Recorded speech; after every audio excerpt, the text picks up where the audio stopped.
All right, glad to have you back. You're still watching News Night here on Arise News. Uncertainty still surrounds the participation of the governorship candidate of the National Rescue Movement, NRM, in the forthcoming Anambra governorship election, Anambra State governorship election. Well, this follows insistence by the national chairman of the party, Chief Njoku, that the party has no candidate in the election.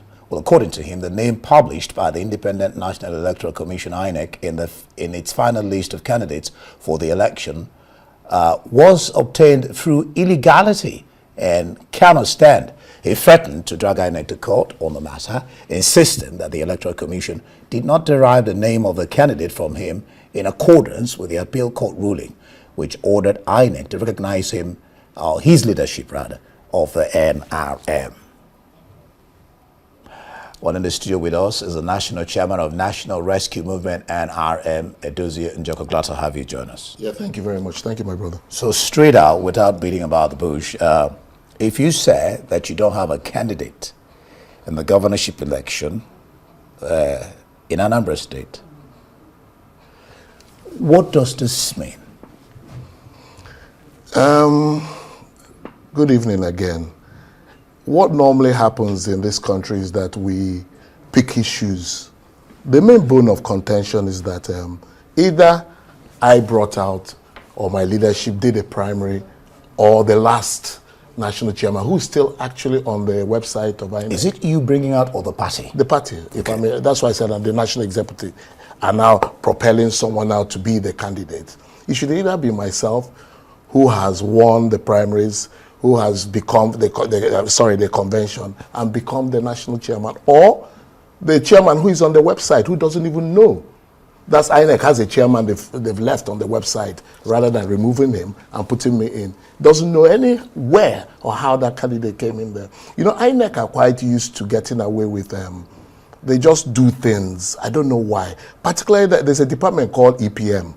And sometimes I ask myself, does the chairman really look deep into those departments? They just get up arbitrarily and do something. How can they do that? Where did they get it from? That's the major question. Not me saying, I don't know, I've never met the person. The former national chairman of the party doesn't know the person. So where did the person come from? I gather the name is Olie, Ngozi Olie. Honestly, on my honor as a Catholic, I've never ever met her. The former chairman who's been in the party longer than me, because I know there's a story of how we came in last year, November. I've never met her. Nobody else, all other members of NRM I've never met her. But we know how she came in. Okay, so how did she come in? Well, you see, the politics of Anambra State is a very funny politics, which I really try not to get too involved in, because all the wahala that you have in parties, particularly when Anambra elections is on, comes from there. There's a school of thought that the highest power there put him in there to put the candidate in there through negotiations with INEC. It's a very strong allegation. Allegation, strong allegation, as you called it. Yeah. If you don't know, why in the first place you're the chairman of NRM? Yes, I am the chairman of NRM. So why is your predecessor's name still on the website? Yeah. That's a question to ask INEC. And the predecessors are going around to networks like this next week to say, please, I don't know why my name is still there. That we did a convention, there was an order of... He was part of the convention? He's the one that organized the convention with the national executives. And there's an order of court asking INEC to monitor the convention on the 16th of... Okay, so have you, the party, made known to INEC? The party themselves, NRM, are taking INEC to court. I'm not the one taking him. NRM are taking INEC to court to say, why have you not recognized our chairman? And why have you not obeyed the order of court, where it was made completely clear that they should accept the list that came out from the convention on the 17th of January? Well, from the knowledge I gather, 90 days, I know that you took INEC to court. Yeah. 90 days has elapsed in which INEC could... they could appeal.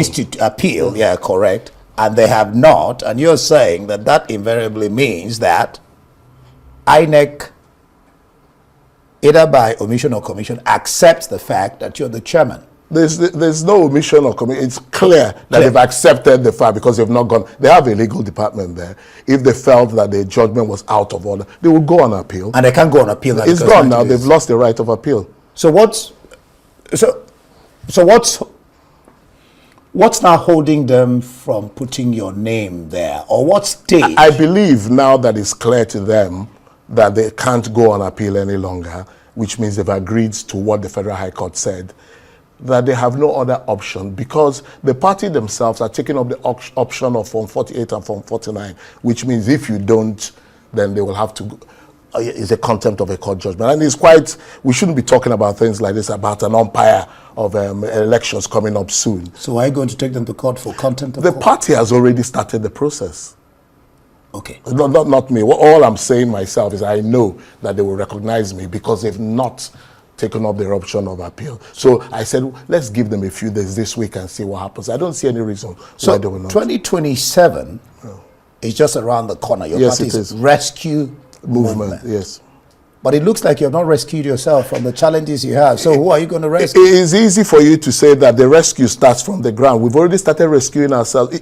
You know, there's one thing in Nigeria whereby it's so we make it difficult for opposition to get up, and opposition is something that nobody, even as you're sitting down here, if someone comes to oppose you in Nigeria, you think the person doesn't like you. But opposition is what brings up a healthy politics.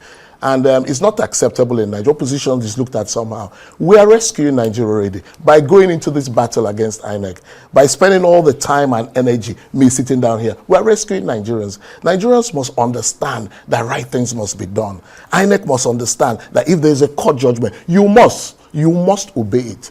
You can't be seen trying to go to another area, get another court judgment. You go to one kangaroo place and you say, I'm obeying another court judgment. All those should stop. If there is a court judgment against you, you must obey it. Just take it clear like that. And if all those things were being done, the amount of crisis you have in these political parties will not exist. Whether you like the man or you don't like the man, if a court has spoken, obey it.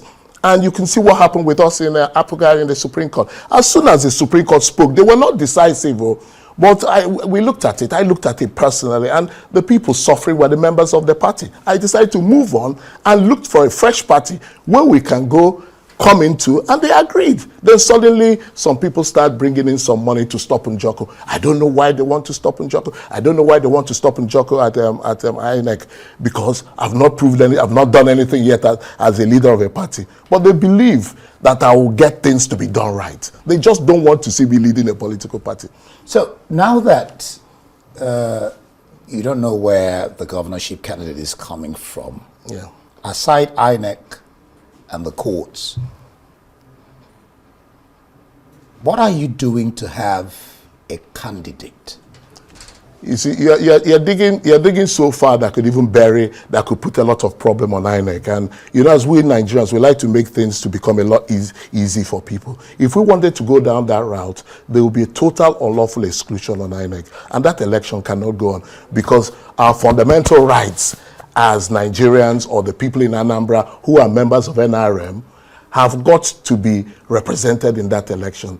You understand? So there are easier ways. But the very minute that INEC now wants to keep proving that, no, they can slam us under the table, we will make sure that that election cannot take place legally, because there is an unlawful exclusion there. A complete, when you talk about unlawful exclusion, there is no unlawful exclusion worse than this. So just quickly, very quickly, are you saying that if INEC doesn't take action, you can't have a governor come 2027? How you should answer the question. If APC or PDP or one of those parties were excluded by not allowing them to bring a candidate, what do you think will happen? I'm asking you. I'm the one asking the question. No, the law. I'm not a judge. I'm not a. You know what will happen. There's a law. We are guided by law, so everybody should understand what the law says. But what I'm saying is that things should not always go into confrontation. We don't always have to keep fighting and trying to know who's the law should be obeyed. The law democracy is hinged on the plank of the rule of law. Exactly, and the INEC chairman should just call his people in, call the people at EPA, ask them, on what basis did you put this woman's name in? They say he gave the order, but I don't believe that. They are just telling little lies on this. But they say he's the one that gave the order to them. All right. To do that. The national chairman of the National Rescue Movement, NRM, Njoku, thank you for your time here on Newsnight on Arise News. Thank you very much indeed. Thank you. Thank you very much.